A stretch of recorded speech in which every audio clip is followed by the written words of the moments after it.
विश्व व्यवस्था में बहुत सारी उथल-पुथल हैं।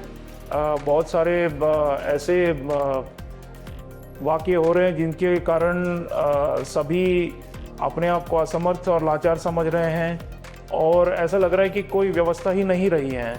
तो ऐसे में स्थिरता और एक निश्चितता कैसे लाया जाए, ये सबसे बड़ा सवाल है।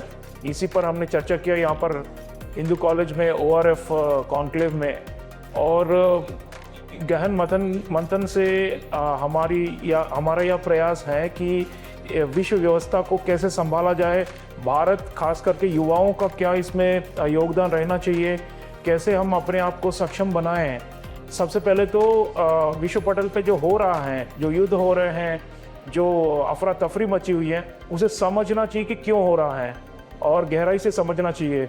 जब तक बिना ज्ञान के हम कर्म नहीं कर सकते हैं, तो इसलिए बहुत आवश्यक है कि सबसे पहले हम सब बारीकी से इस विषय को समझें कि पहले की विश्व व्यवस्था और आज की जो अराजकता वाली जो सिचुएशन है, उसमें फ़र्क क्या है, क्यों ऐसा हुआ है।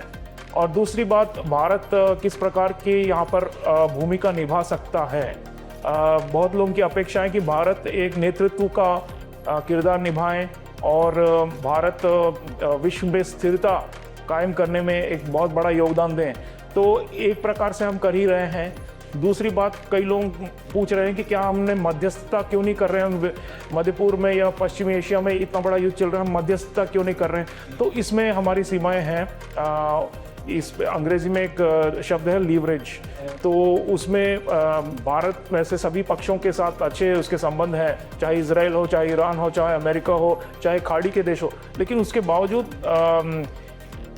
ट्रंप जैसे एक जो अप्रत्याशित राजनेता के साथ इस प्रकार की मध्यस्थता करना और उनके साथ शामिल होना बहुत ही खतरों से खाली नहीं है। इसलिए हमें सावधान रहना होगा और बेहतर है कि हमने इससे परहेज किया। लेकिन मेरा मानना है, और हमने इस पर चर्चा भी किया आज, कि विश्व स्थिरता और शांति के लिए भारत को मिलजुल कर अन्य जो मध्यम शक्तियां हैं, जैसे ब्राज़ील है, इंडोनेशिया है, नाइजीरिया है, अनेक जो ग्लोबल साउथ जो विकासशील देश हैं, उन सब का एक समूह बनाकर हमें भी एक विकल्प पेश करना चाहिए। हमें भी एक प्रकार का सक्रिय कूटनीति निभाना आवश्यक है, तभी जाकर विश्व व्यवस्था में थोड़ी बहुत सुधार आ सकती है। वरना ये जो मारकाट का सिलसिला है, ये चलता रहेगा और इससे हम भी अपने आप को पूरी तरह सुरक्षित नहीं मिल पाएंगे। तो आखिरकार मैं यही कहूँगा कि इस प्रकार के जो संगोष्ठियाँ होती हैं, इनसे सीख तो मिलती है युवाओं को, साथ साथ उन्हें आगे जाकर नेतृत्व कैसे संभाला जाए, कि किस प्रकार के नए विचारों के साथ और नए क्रियाशील बनकर युवा भारत आगे आए और विश्व शांति के लिए अग्रसर रहे। यही हमारी हम सबका एक सामूहिक प्रयास रहे।